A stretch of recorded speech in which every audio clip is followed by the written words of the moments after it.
Aha. Deməli uşaqlar, bugünkü dərsimiz üçbucaqdır. Heç üçbucaq haqqında anlayışı olan var? Belə ilkin anlayışlar. Var ama partladır müəllim, yadımda heç nə qalmayıb. Deməli, belə bir şey deyim. Birinci üçbucaq nədir? Üçbucaq odur ki, elə bir ki, bir dənə düz xəttin üzərində olmayan 3 dənə nöqtə verəcək sizə. Məsələn, deyəcək bir nöqtə budur. Məsələn, bir nöqtə budur, bir nöqtə də bu. Bu nöqtələr ardıcıl şəkildə birləşir və parçalar. Bax, gördünüz, birləşdirdim parçalarla. Alınan biz fiqura üçbucaq deyirik. Bax, bu gördüyünüz üçbucaqdır. Bax, üçbucaq adından da görsənir. 3 dənə bucaq var. Birinci bucaq, ikinci bucaq, üçüncü bucaq. Bunun 3 dənə tərəfi var.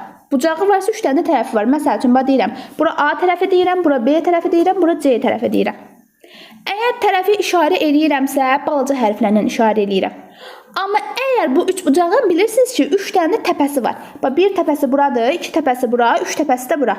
Təpələrini işarə eləyirəmsə, böyük hərflərlə işarə etməliyəm. Məsələn, A, B, C. Oldu. Deməli, daha sonra davam edirik. Uşaqlar, üçbucağın ilkin anlayışları var. Birinci ilkin anlayışı odur ki, üçbucağın daxili bucaqlarının cəmi 180 dərəcə olur.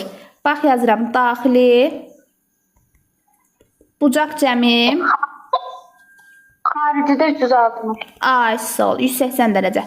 Xarici bucaq cəmi isə cəmi 360 dərəcə olur. Perimetrdə 6 gəlsin, A üstə gəlsin, B üstə gəlsin, C. Aha, ay sol. İlkin anlayış, bəli, perimetr tapsam, perimetrdə bilirsiniz perimetr nə idi? Bütün tərəfləri toplayırsınız. Perimetr P hərfi ilə işarə olunur, bütün tərəfləri topla. A üstə gəlsin, B üstə gəlsin, C. Bu da olmuş olur bunun perimetri. Şimdi bir dənə icazənizlə bunun daxili bucağını, xarici bucağını sizə göstərim. Biraz bucaqlar haqqında danışaq. Bax, belə bir dənə üç bucaq çəkirəm. Aha, bax, çəkdim. Bir dənə üç bucaqdır. Bax, bu üç bucağın daxili bucağını alfa deyirəm. Bu birisinə deyirəm beta. Bu birisinə də deyirəm gamma. Bax, xarici bucaq haradır? Elə bir ki, bunu uzadıram belə. Bu çöldə qalan bunun xarici bucağıdır. Məsələn, alfa 1. Sonra bunu belə uzadıram. Bu çölündə qalan bunun xarici bucağıdır. Məsələn, beta 1. Bunu da bu şəkildə uzadıram. Bu çölündə qalan bunun olmuş olur xarici bucağı. Bu da olsun gamma 1. Baxın, xarici bucaq budur. Məsələn, tutaq ki, bir dənə daxili bucağın versə, məsəl üçün də, məsəl üçün buranı versə, buranı 30 versə, sizdən xarici bucağı soruşsa, nə arayacaqsınız? Nə arayacaqsınız? Burada hansı bucaq əmlə gəlir? 180 dərəcə. Ay, 180 dərəcədir. 180 dərəcədən çıxacaqsınız 30-u, qalacaq 150. Deməli, bunun xarici bucağı olmuş olur 150. Belə şeyləri, belə sadə şeylərə fikir verərsiniz. Oldu. Bir də mən sizə bir şey deyim, uşaqlar. Belə bir qayda var. Bax, deyir ki, üç bucağın bir xarici bucağı, bax, bu olan bucağı saymıram, özünün yox. Digərlərinin cəminə bərabərdir. Bax, belə. Məsələn, gamma 1, bu xarici bucağı götürdüm. Artıq gammanı götürməyəcəm. Digər daxili bucaqları götürüb toplayıram, vəssalam. Onda beta 1, artıq beta olmayacaq. Digərləri hansılardır? Alfa ilə qammadır. Alfa ilə qammanın alfa ilə qammanın cəminə bərabər olmuş olacaq. Bunu da yadınızda saxlayırsınız. Sonra burada sizə nə deyim? Məsəl üçün, tutaq ki, sizə misal verəcək. Misalda deyəcək ki, üçbucağın daxili bucaqlarının məsələn nisbəti 2, 3, bir də olsun 4 nisbətindədir. Bu üçbucağın, böyük bucağını tapın. Ya da böyük bucaqla kiçik bucağının fərqini tapın. Bunu nətər işləyirsiniz? Siz bildiniz ki, üçbucağın daxili bucaqlarının cəmi 180-dir. Bu 2, 3, 4 nisbətində bölünübdürsə, nisbət varsa mən sizə demişdim, K-layın. Bax, tez yazırsınız. 2K, 3K, 4K. Nəyə bərabərdir? 180. Ay, sol, 180-ə. Hamısını toplayın. 9K bərabər deyilsiniz. Əlasız. 20'ye. Aha, indi məndən 2K-nı, 3K-nı, 4K-nı tapmaq soruşur. 2K deyirsə, 2-ni 20-yə vururam. Bu 40 eləyir, bu 60 eləyir, bu da 80 eləyir. Mən demişdim ki, böyük bucaqla kiçik bucağın fərqini tapın. Böyük bucağım nədir? 80. Kiçik bucağım nədir? 40. Bunların fərqi də 40-ı verir. Belə misallarda bu cür işləyirsiniz. Oldu. Sonra sizə bir şey də deyəcəm mən. Məsələn, tutaq ki, sizə belə bir Elə bil ki, belə bir fiqur, əslində tam üçbucaq kimi sayılmır, amma bax belə bir fiqur verilib məsəl üçün. Bax bu bir qayda kimi yadınızda saxlayın. Bax buranı verib alfa, buranı verib beta, buranı verib gamma. Bax bu x-i soruşur. Uşaqlar yadınızda saxlayırsınız. O həndəsənin eybəcər şəkilləri olan kimi bunun da bəzi eybəcər xassələri, qaydaları var. Burada x həmişə bu alfa ilə betanın bir də gammanın cəminə bərabər olur. Oldu. İndi keçdik sizdən əsas məsələyə. Üçbucaq bərabərsizliyi. Bilirəm ki, heç birinizin xoşu gəlmir, amma məcburuq keçməyə. Üçbucaq bərabərsizliyi. Başlıqda yazıram. Esnadın çox xoşu gəlir bu dəstə. Hə, müəllimim, bura deyirəm. Heç nə olmaz. Keçən mövzuda amma əslində. Deməli, üçbucaq bərabərsizliyi. Burada əsas 4 dənə xassəyə baxacağıq. Bir başlayaq. Birinci xassə adisinə baxaq. Birincisi sadə sıradan bir şey. Deyir bir dənə üçbucaq götür. Bax götürdüm. Bu üçbucağı bura A dinən, bura B dinən, burada X dinən. Üçbucaq bərabərsizliyi bu X-in mümkün qiymətlərini tapmaq deməkdir. Belə başa salım sizə. Hə, görün bilən var bunu. Müəllim, A çıxılsın budur da. A, sağ ol. Ortaya birinci X qoyursan. Çünki X axtardım. Bu işarələri qoyuram. Bu yanda modulda fərqi A çıxılsın B. Bu yanda isə cəmi A üstə gəlsin B. Afərin. Birinci qaydamız budur. Məsəl üçün bir dənə nümunə yazıram. Çəkdim. Bura deyirəm məsələn 5. Bura deyirəm lap olsun 3. Burada deyirəm X. Deyir ki, bu üçbucağın perimetrinin ən böyük qiymətini tap. Bax yazıram. Perimetrin ən böyük qiyməti. Bunu necə işləyirsiniz? Birinci mən X-in mümkün qiymətlərini tapmalıyam. Ona görə ortaya X-i qoyuram. Yenə işarələrimi belə çəkirəm. Bir dəfə 5-dən 3 çıxıram 2. Bir dəfə də 5 ilə 3-ü toplayıram 8. Bu aralıqda 2 ilə 8 arasında X ən böyük dediyi üçün ən böyük neçə ala bilər? 7. Aha, X-i 7 tapdınız. İndi dayanın. Mən sizdən perimetr soruşmuşam. Artıq X-siz 7-dir. Perimetr nə idi? Hamısını toplayırsınız.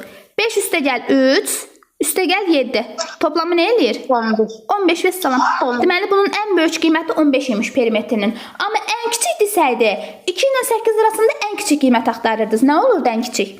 3 olmurdu. İndi bura 3 olacaqdı. Bunları toplayacaqdınız. 5, 3, 3. Toplayın 11. Ən kiçik qiyməti 11 olacaqdı. Aydın oldu. Bu üçbucaq bərabərsizliyinin birinci xassəsi. İndi keçirik ikinci xassəsinə. Deməli, ikinci xassəsi nədir? Bax, deyir ki, yeni bir dənə üçbucaq verirəm sənə. Bax, çəkirəm bura. Mən deyim. Yaxşı, mən birinci başlığını yazdım. Bax, buradan bir dənə alfa bucağı verib mənə. Burasına A deyirəm, burasına B deyirəm, burasına da X deyirəm.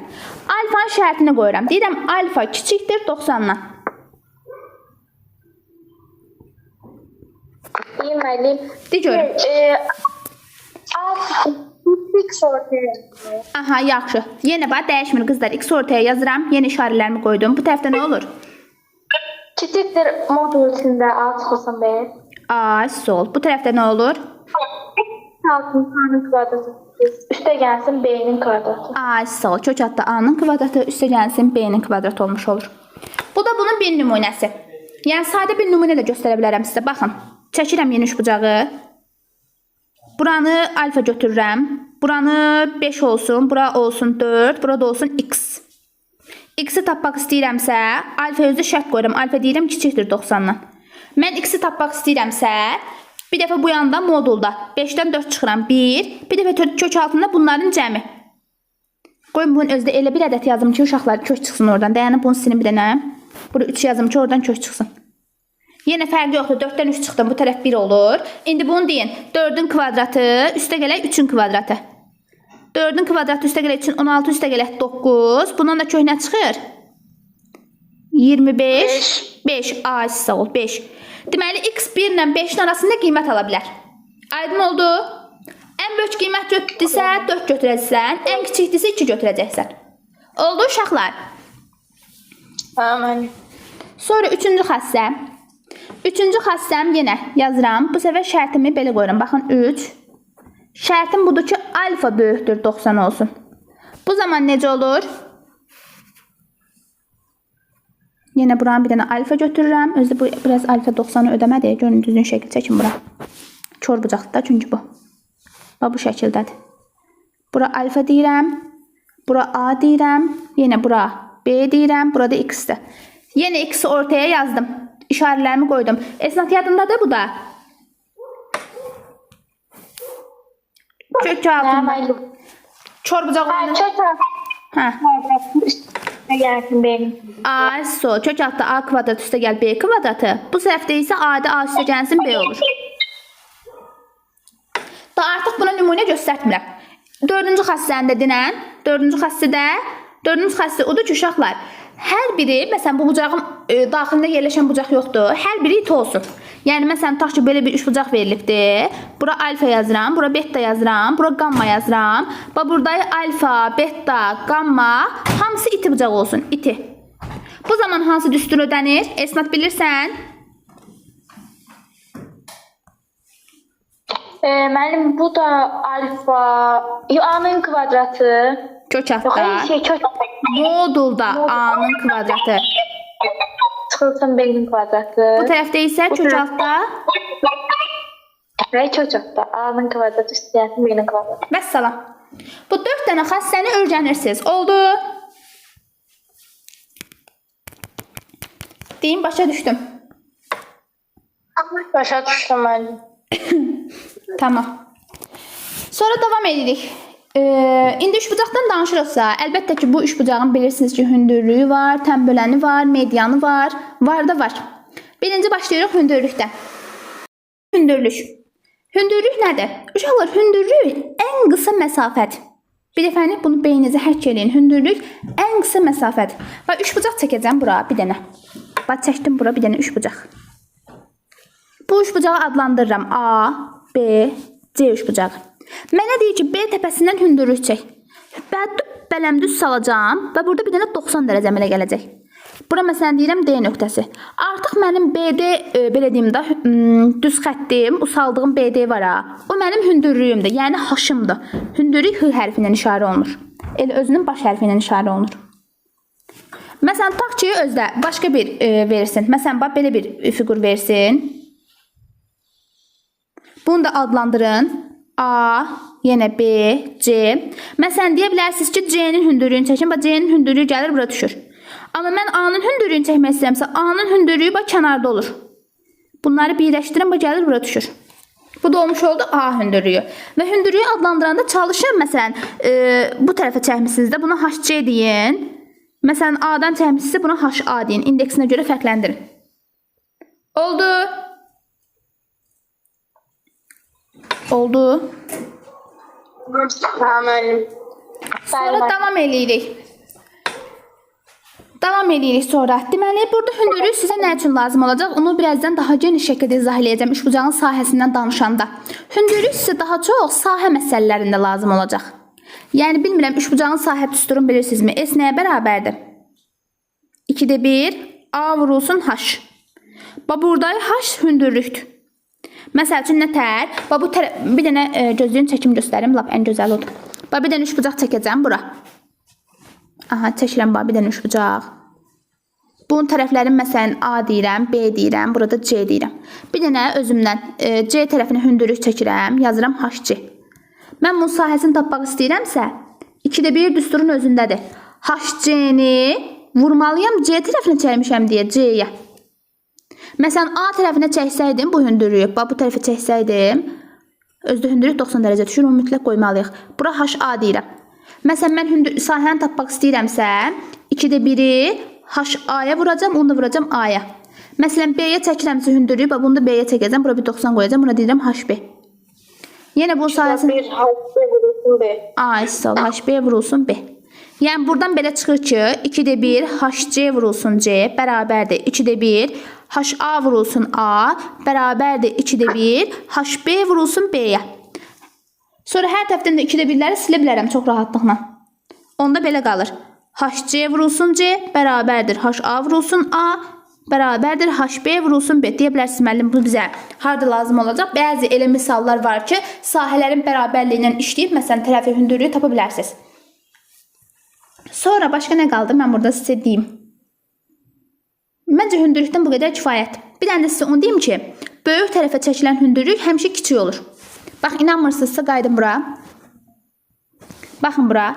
Burada mən bu tərəfə hündürlük çəkdim də, bura hündürlük çəkdim. Bax, görürsünüz, o hündürlük kiçikdir. Amma bu tərəfə çəkdiyim hündürlük isə böyükdür. Mən böyük tərəfə çəkmişəm bu hündürlüyü. Fikir verin, bunun tərəfi böyükdür. Həmişə HC kiçik olur HA-dan. Oldu uşaqlar. Bunu da yadınızda saxlayın. Böyük tərəfə çəkilən hündürlük həmişə kiçik olur. Sonra keçirik. Mediana, biraz da mediandan danışaq. Yazım adında.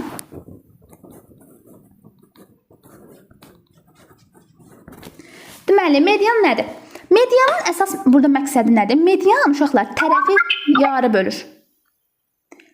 Bax, bir dənə üçbucaq çəkirəm. Çəkdim üçbucağımı. A nöqtəsi də qarşı tərəfin ortasına birləşdirəm. A, sağ ol. Adlandırıram A, B, C. B təpəsindən median çəkmək istəyirəm. Bax, bu AC-nin tən yarısını qeyd edirəm və sən bunları birləşdirirəm. Bu mənim olmuş olur median. Median da M hərfi ilə işarə olunur. Məsələn, C tərəfə çəkmişəmsə, məsələn, MC. Bu şəkildə işarə eləyəcəm. Və medianın özünün düsturu var. Deməli, bu düstur necədir? Birinci gəlin tərəfləri yazım o şəkildə tapaq. Bax, buna A deyirəm, buna B deyirəm, burada C dedim. Bax, median məsələn, mən MC-ni tapıramsa, MC bərabərdir 2-də 1, kök altında 2A kvadratı, üstə gələk 2B kvadratı, artıq C tərəfinə çəkmişəm deyə çıxılsın C kvadratı yazacağım. Məsələn, tutaq ki, mən bunu çəkəcəm A tərəfə. Məsələn, bax, buradan çəkirəm A tərəfinə, yarı böldüm. Bu olacaq MA. Məsələn, burada mən MA-nı tapmaq istəyirəmsə, 2-də 1 yenə qabaqda, yenə kök altı açıram. Artıq A-nı istifadə eləməyəcəm. 2B kvadratı, üstə gələk 2C kvadratı, çıxılsın, indi yazıram A-nın kvadratı. Məsələn, yenə MB-ni tapıramsa, yenə o şəkildə 2-də 1, kök altında B-ni çıxacam buradan. Amma o A ilə C-ni belə yazacağım. 2A kvadratı, üstə gələk 2C kvadratı və çıxılsın B kvadratı. Bu da medianın tapılma düsturudur. Bir də sizə bunu deyim. Median kəsişir və kəsişdiyi nöqtədən 2-in 1-ə nisbətində bölünür. Məsələn, bax, fikir verin, bu burada kəsişdi. Bax, burada kəsişibdir, bax, burada. Bax, burada K olur, burada 2K. Yəni, 2-nin 1-ə nisbətində bölünür həmişə. Oldu.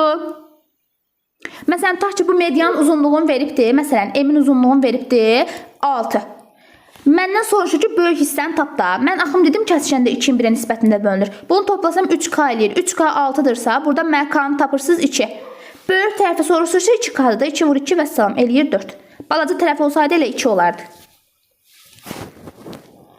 Başqa işin mediandan məncə bu qədər kifayətdir. Keçək tənbölənə. Yazıram tənbölən. Unutduğum şeylər olsa, narahat olmayın. Misalların üzərində işlədikcə, məsələn, yadıma düşəcək, deyəcəm ki, falan şeyi deməmişəm. Həm də siz qayda kitablarını oxuyun. Hamısını geniş şəkildə öyrənin. Tənbölən. Tənbölən nə ayrılır uşaqlar? Deyin görüm, nə ayrılır tənbölən? Tənbölən. Tənbölən tən bölür. Bəs nəyi tən bölür? Bucağı. Ay, sağ ol. Bax, elə bil ki, bunun təpəsi budur mu? Bax, buradan belə çıxır, bunu yarı bölür. Bax, belə. Bu iştiriklər onun tən bölündüyünü göstərir. Tən bölənin funksiyası odur ki, çıxdığı təpədən o çıxır. O təpədəyi bucağı yarıya böləcək. Məsələn, bu təpədəyi bucaq 30-dursa, 15-15 şəklində bölünəcək. Və tən bölənin özünün xassəsi var. Məsələn, çəkildi və buranın da özündən M-lə, bir dəqiqə, N kimi işarə edeyim. Bax, bu tənbölən xəstəsi özdə tənbölən L hərfi ilə işarə olunur. Onu da yazım lap üzərinə. Bax, belə olur uşaqlar. A-nın həmişə M-ə nisbəti bərabərdir B-nin N-ə nisbəti. Bir də tənbələnin özünün tapılma düsturu var. L həmişə nəyə bərabər olur? Kök altında kənarları bir dəfə bir-birinə vururam. A-nı B-yə vururam. Bir də böldüyü hissələri bundan çıxıram. M-in N-ə. Bu da tənbələnin tapılma düsturudur. Bunlardan çox gözəl istifadə edəcəyik. Sonra nə qaldı?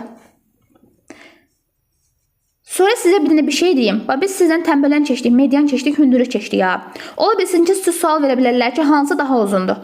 Unutmayın, həmişə median böyük olur, sonra tənbələn, sonra da hündürlük. Ən kiçiyi həmişə hündürlük olan şeydir. Oldu. Oldu uşaqlar. Sonra nədən də mən sizə danışmadığım. Heç nə, artıq bir dənə bir şey deyim, dayan onu demədən keçməyim. Orta xətt nə idi?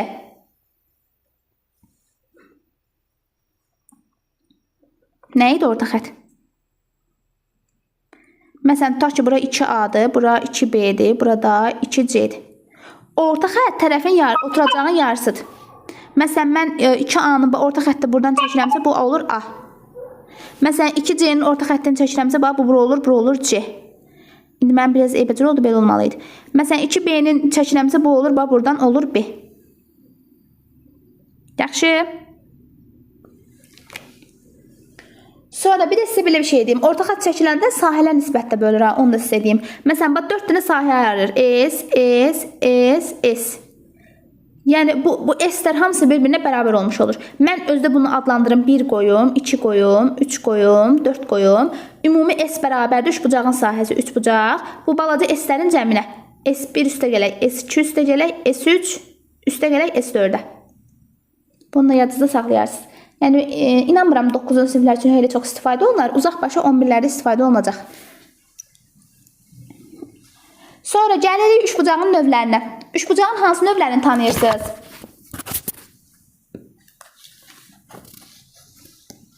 Bərabər bucaqlı bucaq. Dayanın gözləyirəm. Bərabər tərəfin Növləri. Mən bir dənə mən girimdə.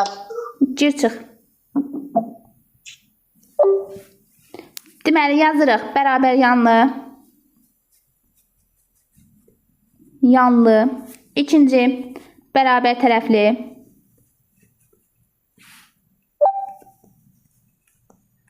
Üçüncü, biz buna ixtiyari deyirik, bəzən də müxtəlif tərəfli deyirik.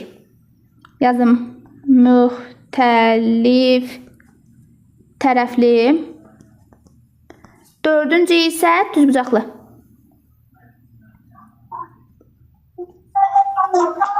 İndi başlayırıq bərabər yanlıdan danışmağa. Deməli, birincidən danışırıq. Bərabər yanlı nədir? Bax, yanları bərabər olan üçbucağa biz bərabər yanlı deyirik. Məsələn, burası A-dırsa, burası da hökmən A olmalıdır. Çünki bunun yanları bərabərdir. Burasını da B deyim. Və bunun perimetrini tapıramsa, mən normalda demişdim, perimetr tapanından ayrıq hər tərəfini toplayırıq. Elə bir ki, A üstə gəlsin A, üstə gəlsin B olur. A-lar da 2 dənə olduğu üçün bu olur 2A, üstə gəlsin B.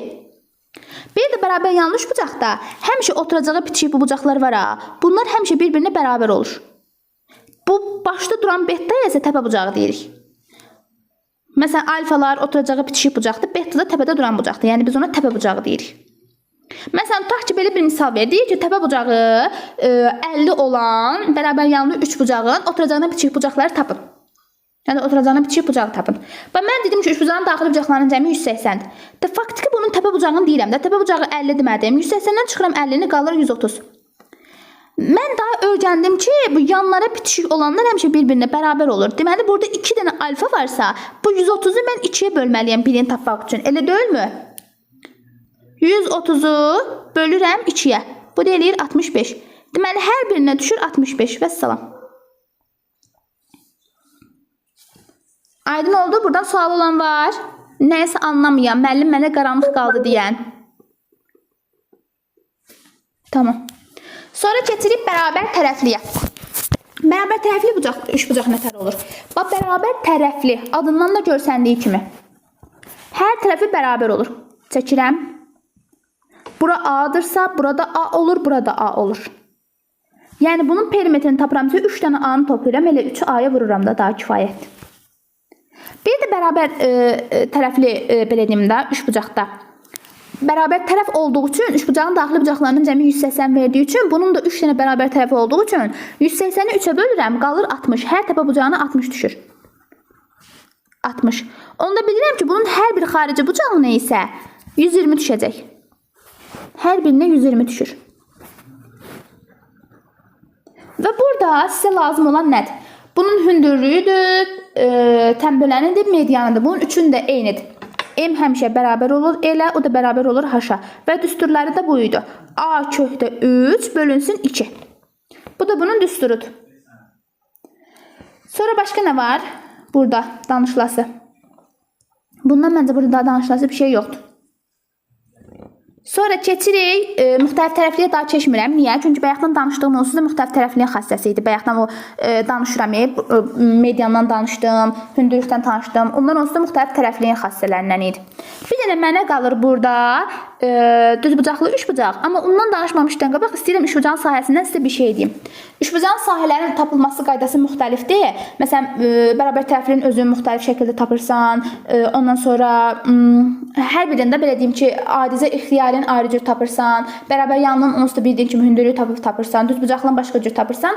Bunlara baxacaq. Ya da istəyirsinizsə qoyun düzbucaqlıdan əslində danışsam daha geniş olacaq. Ona görə də qoy sahəni yazdırmayım. Sahə düsturları.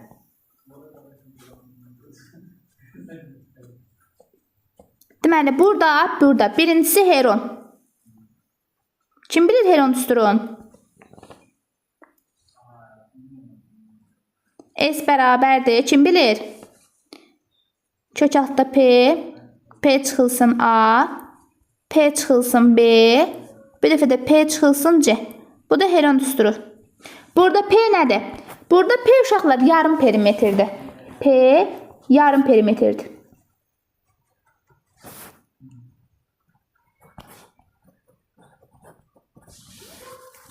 Məsəl üçün nətərim? Bir dənə üçbucaq verin mənə. Bax, çəkirəm. Üçbucağın tərəflərini adlandırıram. A, B, C. Birinci bunun yarım perimetrini tapıram. Yəni P'si nəyə bərabərdir? Bütün tərəfləri toplayıram. Yarım olduğu üçün yarıya da bölürəm. Bu artıq P'ni tapdım. Sonra kök altında S bərabərdir. Bu P'nin özünü yazacağım. Bir dəfə P'dən məsələn A'sını çıxacağım, yazacağım. Bunların hamısını bir-birinə vuracağım. Bir dəfə P'dən B'sini çıxıb yazacağım. Sonra bir dəfə də P'dən C'sini çıxıb yazacağım. Bu da olur heron düsturu. Sonra ikinci hal bərabər belə deyim də bərabər yanlını dedim onsuz da S bərabər 2-də 1 AH. İndi bərabər tərəfliyə baxaq. Bərabər tərəflinin düsturu nətər olur?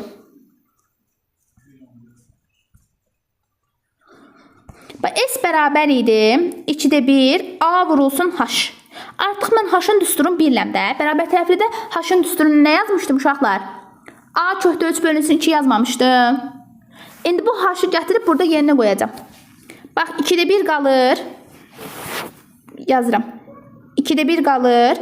A da qalır. H-ın yerinə sadəcə A kökdə 3 bölünsün 2 yazacağım. İndi fikir versəniz A-lar bir-birinə vurulur. A kvadratı, 2-lər bir-birinə vurulur. 4 kökdə 3 də burada qalır. Bu da olmuş olur bərabər tərəflinin sahə düsturu. Şimdi keçirik düzbucaqlı haqqında danışmağa, düzbucaqlı üçbucaq haqqında danışmağa. Siz buradasınız.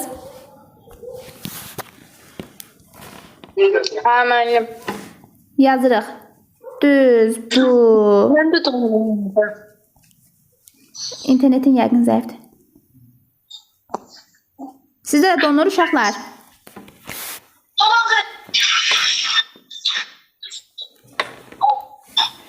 Deməli, baxın uşaqlar, düz bucaqlı üç bucaq. Bax, düz bucaq deyirəm. Deməli, bunun bir tərəfi düz bucaqdır. Çəkirəm düz bucaq. 90-da qoyuram. Bəsəm, sonra bu tərəfini də birləşdirəcəm. Bu da olmuş olur düz bucaqlı üç bucaq. Bunu da adlandırıram. Burasına A deyirəm, yəni tərəflərini adlandırıram. Burasına B deyirəm, burasına C deyirəm. Düz bucaqlı üç bucaqda uşaqlar. Düz bucaq, onsuz da görürsünüz də, bu hissəsi düz bucaqdır. Mənə qalır bu tərəfləri. Burasına alfa deyirəm, burasına da beta deyirəm. Mən dedim ki, üçbucağın daxili bucaqlarının cəmi 180-dir. 180-dirsə, alfa üstə gəlsin beta, düz bucaq onsuz da 90 dərəcə olur. Bu bərabər olmalıdır 180-ə. Buradan alfa üstə gəlsin, mən betanı tapıramsa, 180-dən 90 çıxıram, qalır 90. Deməli, bu kənarda qalan alfa betaya 90 düşür. Bəs deyə bilərsiniz, müəllim, buradayı B nədir, A nədir, C nədir, onların da adları var uşaqlar. Buradayı A katetdir. B'ye də katet deyirik. Katet. Amma C'ye hipotenuz deyirik. Hipotenuz. Və burada məşhur bir teorim var. Pifagor teoremi. Bu düzbucaqlı üçbucaqda bizə Pifagor teoremi lazım olur. Pifagor teoremi də nədir? Deyir ki, katetlərin kvadratları cəmi həmişə bərabər olur hipotenuzun kvadratına. Mənim katetlərimin biri B'dir. Allah kvadratı. Digəri də A-dır. Bunun da kvadratının ikisinin cəmi deyir, bərabər olur hipotenuzun kvadratına. Yəni C-nin kvadratına. Mən buradan C-ni tapsam, bilirsiniz ki, C-nin üstünə 2-dir da. Deməli, bu tərəfi kökə salacağım. Kök altında B kvadratı, üstə gələk A kvadratı kimi yazıram. Bu da mənim olmuş oldu məşhur Pifagor teoremim.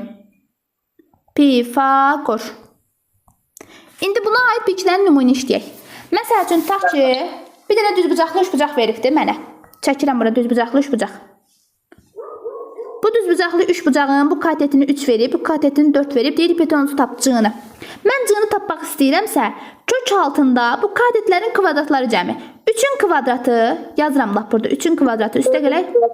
Ay, sağ ol. Kök altında 3-ün kvadratı 9, 4-ün kvadratı 16. Bunların cəmini toplayıram, eləyir 25. Bilirəm kökdə 25-dən də 5 çıxır. Deməli, mənim cəmin qiyməti 5 olmuş olur. Oldu. Ha, müəllim. Samara müəllim yazmam. Bir də sizə bir şey deyim mən. Məşhur üçlüklər var ki, bu üçlükləri görən kimi avtomatik olaraq ağlınıza hipotenuz gəlməlidir. Bax, bunlar hansılardır? 3, 4, 5. Məsələn, 5, 12, 13. Məsəl üçün 8, 15, 17. Bu üçlükləri uşaqlar təmiz öyrənirsiniz. Ağlınıza gələn kimi, məsələn, 3, 4-ü görən kimi birinci o birisi 5-dir. 5, 12-ni görən kimi birinci o birisi 13-dür. 8, 15-i görən kimi birinci o birisi 17-dir. Daha kök altını onları yazıb hesaplamayın. Aydın oldu. Bunlar nə idi? Məşhur üçlüklər. Nə üçün istifadə olunur ki? Katetlərdir. Bax, bura bir katetdir. Burası da bir katetdir. Hipotenuzu bil. Məsələn, mən burada 1-i yazıb göstərdimi, 3-lə 4-ü yazıb göstərdimi, 5 nətər alınır. Mən nə deyirəm ki, daha hər dəfə yazmayı bunu. Promoy 5-i 12-ni görən kimi 1 hipotenuzun 13-dür. 8-i 15-i deyirəm görən kimi 1 hipotenuzun 17-dir. Daha bir kök altında 8-in kvadratı üstə gələk 15-in kvadratı yazma. Bildin nə üçün lazım olur? Aynen. Sonra davam edirik. Deməli, düzbucaqlı üçbucaqda da əslində hündürlük də var. Bir dəqiqə dayanın, baxın. Bura bir dənə düzbucaqlı üçbucaq çəkəcəm. Çəkdim. Bunun təpəsini, yəni düzbucağını qoyuram. Bu düzbucaqlı üçbucaqda fikir versəniz uşaqlar, bax burası da hündürlükdür, burası da hündürlükdür. Çünki bir yerdə kəsişib 90 dərəcəni əmələ gətirir də onsuzda. Yəni bunun A kateti də, B kateti də hündürlükdür. Mən bunun sahəsini tapmaq istəyirəmsə nə alıram? 2-də 1, normalda tərəfi vurmalıydım hündürlüyə də. Məsələn, mənim tərəfim B-dirsə, bunun hündürlüyü də B-yə çəkilən hündürlük fikir verin A-dır. Məsələn, vururam A-ya, bu da bunun sahə düstur olmuş olur. Yəni 2-də 1 S bərabərdir, 2-də 1 A vurulsun B. Məsəl üçün, tutaq ki, belə bir şey verib. Dənin bunu sizə göstərəcəm haradan gəlir. Bura məsələn 3 verib, bura 4 veribsə, sahəsini soruşursa nə qayıram? 3-ü vururam 4-ə, aldığım cavabı bölürəm 2 eləyir 6. Deyə bilərsiniz ki, müəllim, bəs bu haradan gəlir? Bu bilsiz haradan gəlir? Baxın, bir dənə bura düzbucaqlı üçbucaq çəkəcəm sizin üçün. Düzbucaqlı daha doğrusu çəkəcəm, baxın. Bunun tərəfinə B deyirəm, burasına da A deyirəm. Bunun sahəsi nədir uşaqlar?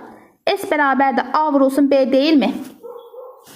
Mən bunu buradan bax belə yarı bölürəm. Yarı bölürəmsə bilirsiniz ki, sahələr də bölünür də. Onda bu S A bölünsün B də yarı bölünəcək də, 2-yə 2-yə bölünəcək. Onda bu kənarda bir dənə S1 əmələ gəlir, burada bir S2 əmələ gəlir. Onda bu S1-ə bunun yarısı düşəcək də, A vurulsun B bölünsün 2 düşəcək də. Bu S1-ə də diqqətlə fikir versəniz, lap bunu da belə göstərim sizin üçün. Bax burada bir dənə üçbucaq əmələ gəlir. Üçbucağın da düsturunu öyrəndim də mən. Nə idi üçbucağın düsturu? S bərabərdir 2-də 1 A vurulsun B. Elə buradan da gördünüzmü? Bu S1-ə mənə qalan buradan da nə oldu? S bərabərdir 2-də 1 A vurulsun B. Vəssalam. Yəni bu buradan gəlir. Aydın oldu bu isbat sizə çıxarılış. Deyin görüm harasını başa düşmədiniz? Başa düşdüm. Tamam. Sonra davam edirik. Bax yenə düzbucaqlı üçbucağı çəkirəm bura. Çəkəcəm bura düzbucaqlı üçbucağı. Eybəcər olsa da. Bax düzbucaqlı üçbucağın burasından bir dənə hündürlük çəkəcəm. Buna deyirəm H. Və bu hündürlük en şəkildə bunu hissələrə bölünür. Bu H-ı biraz böyük yazım. Mən burada H-ı tapmaq istəyirəmsə, bax bu düstur var. H-ın kvadratı bərabərdir böldüyü hissələrin hasilinə. Bu düsturda yadınızda saxlayarsınız. Məsəl üçün nətər? Tutaq ki, bu H-ı verməyibdir. Buranın deyir ki, 5-in 6 nisbətində bölür. Onda siz H tapmaq üçün kök altda 5-i 6-ya vurmalısınız, sonra ondan kök çıxartmalısınız. Yəni, lap belə yazım. H bərabərdir, kök altında M vurulsun da. Bu bir düstur. Daha sonra burada nə var? Məsələn, bunu adlandırın. Bura A deyim, burada B deyim.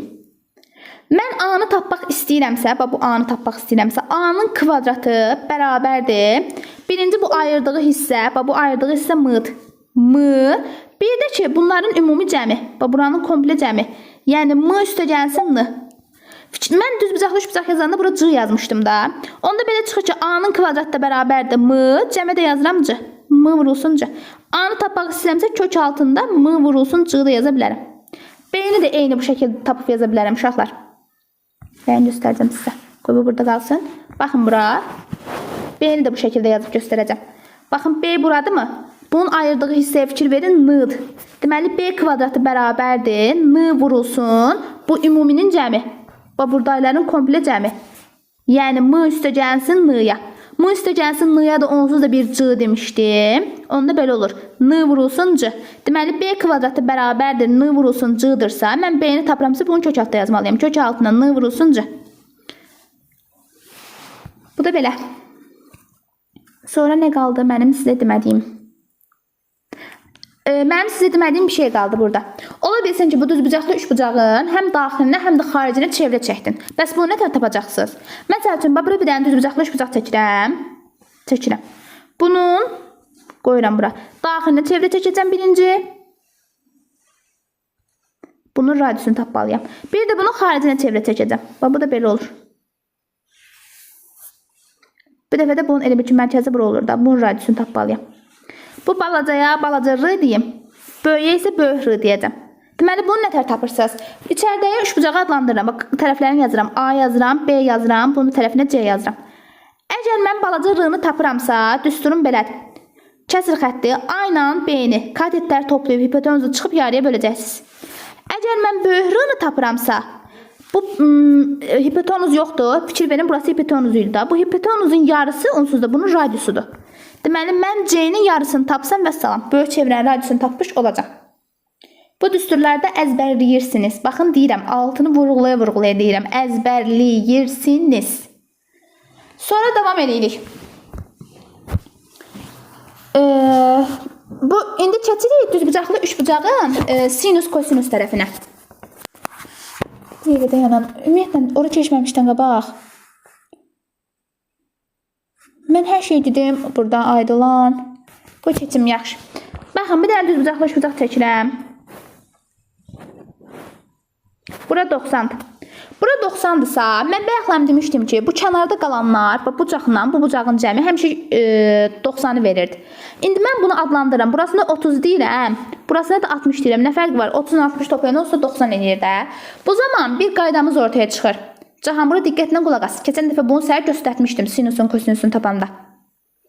Bax, deməli qaydan nədir Cahan? Bax, bu 30-un qabağında duran tərəfə həmişə x deyirsən. 90-ın qabağında olan həmişə 2x olur. 60-ın qabağında olan isə kökdə 3x olur. Məsəl üçün, bax, belə bir dənə düzbucaqlı üçbucaq çəkirəm. Məsələn, bura 30 veribdir, buranı da 60 verib. Bunun yerin fərqi yoxdur ha. Əsas qabağında olmaqdır. Lap yerlərini qoy, silim. Yerlərin. Dəyişik yazım, qoy bunu silim. Bunu da sileyim. Yerlərini dəyişəcəm. Bura 60 yazacağım, bura 30 yazacağım. Bax, 30-un qabağın veribdir 5. Mənə deyir ki, indi tap hipotenuzu. 30-un qabağı 5 idisə, hipotenuz onun 2 mislidir də, deməli 10 olacaq. 60-ın qabağını tap deyirsə, 30-un qabağı 5 idisə, bunun kökdən 3 misli olur da, 60-da. Eləyir 5 kökdə 3 və salam. Bildin Cahan? Mənim həmişə 60-dan 30 olur, yoxsa başqa rəqəmlər olur. Bu, əgər 30, misalda desə ki, məsələdə 30 dərəcəli bucağın qarşısı, məsələn 6 olarsa, 90 dərəcəli bucağın qarşısını tap, ücə bu qayda ilə tapırsan. Amma həmişə belə olmur. İndi ikinci bir halı var ki, 45-45 olsun. Məsələn, bax bunu belə verir. Bax, belə verir. Bura 90, deyir, bax, bura 45 olsun, burada 45 olsun. Fikir versən, indi bayaqlarım dedim. Oturacağı bitişik bucaqlar bir-birinə bərabərdirsə, bu bərabər yanlış bucaqdır. Deməli, burada A-dır, burada A-dır. Onda bura avtomatik olaraq A kökdə 2 olur. O da hardan gəlir? Bayaq Pifagoru keçdik. Pifagor nə deyirdi? Deyirdi, hipotenuz bərabərdir kök altında katetlərin kvadratları. A-nın kvadratı üstə gələr A-nın kvadratı. Bu da eləyir kökdə 2A kvadrat eləyirmi? Tamam. İndi bu A kvadratlardan biri çölə çıxır. A qalır kökdə 2. Artıq sənin hipotenuzun bax A kökdə 2 olmuş olur. İşte burada gördün nətər oldu? Burada fərqli oldu. Yəni həmişə 30-60 olmur, onu demək istəyirəm. 45-45-in də haycan dinə. Belə. Bəs mən nətər olar ayrı deyirik ki, 60-da məsələn 3x-dır. Özü verir. Köş altında. Cahan özü verir. Hə, misalda özü verir. Özü sənə deyir ki, məsələn deyir ki, 90 düz bucaqlı 3 bucaq veribdi. Katetlərin belə deyim də bucaqlarından biri 45 olarsa, sen bilirsən ki, avtomatik olaraq o birisi 45-dir. Öcə qaydaya yadda salırsan. Deməli 45-45-si bu bərabər yanlıdır. Burası A-dırsa o birisi A-dır. Hipotenuzsa kötü 2A-dır. Məsələn birini sənə deyəcək ki, yenə düz bucaqlı 3 bucaqdır. Bucaqlarından biri 30-dur. Öcə sən bildin ki, biri 30-dur, birisi 60 olmalıdır. Yenə qaydaya yadda salırsan. 30-un qabağı x idi, 60-ın qabağı kötü 3x idi, 90-ın qabağı 2x-dir. Oldu? Bəli. Sonra bundan sonra bir dənə dayan görüm nə qaldı mənim burada deməliyim sizə. Bir dəqiqə zəhmət olmasa dayanın. Əslində daha heç nə qalmadı. Bir dənə trigonometri hissəsi qalıbdı. Sinuslar teoremi, kosinuslar teoremi. Bir də trigonometri nisbəti səhər keçən dərs öyrətmişdim. İstəyirsən yenə təkrar edək. Sinusu, kosinusu. Tangersi, katangersi. Başa düşmüşdüm ama. Hə, onda onu əzbərləyirsən, öyrənirsən. Oldu? Yəni onu daha demirəm, çünki uşaqlara aidiyyatı yoxdur. Gəlirik, bir dənə uşaqlara aidiyyatı olan bir şey var, onu deyim. Məsələn, bayaq biz dedim ki, sizə adi şeyi dedim da, sizə dedim ki, düz bucaqlı 3 bucaqdan danışdım. Dedim ki, onun daxilinə, xaricinə çevrə çəkəndə radiusu nətər olur? Bu təkcə düz bucaqlı 3 bucağa yox, ixtiyari 3 bucağa da ola bilər. Hər hansısa bir 3 bucaq verilsin, belə. Bunun həm daxilinə, həm də xaricinə çevrə çəkə bilərsiniz. Məsələn, daxilinə bunu çəkirəm, xaricinə də bunu çəkirəm. Mən bunu çəkirəm. Həm daxilin radiusunu tapa bilərsiniz buradan. Həm də xaricin radiusunu tapa bilərsiniz. Məsələn, bu mərkəzi budursa bu radius. Bunun özünün düsturu var. Daxilin radiusunu tapanda düstur belə olur. 2s bölünsün, a üstə gəlsin, b üstə gəlsin, c. Bu a üstə gəlsin, b üstə gəlsin, c də bunun tərəfləridir. Burası a-dır, burası b-dir, burası da c. Bəzən buna belə yazıram. 2s qalır. Bura bilirsiniz ki, perimetri verir də, p yazıram. Böhranı tapanda isə bərabərdir.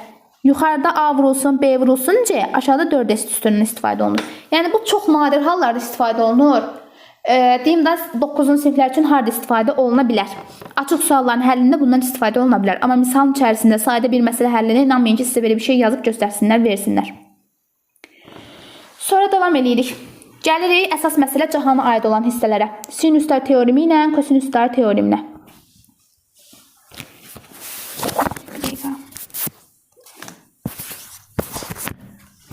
Yazırıq.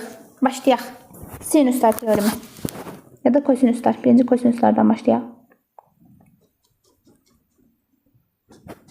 Kosinuslar deyib cəylə yazım mən. Nəysə.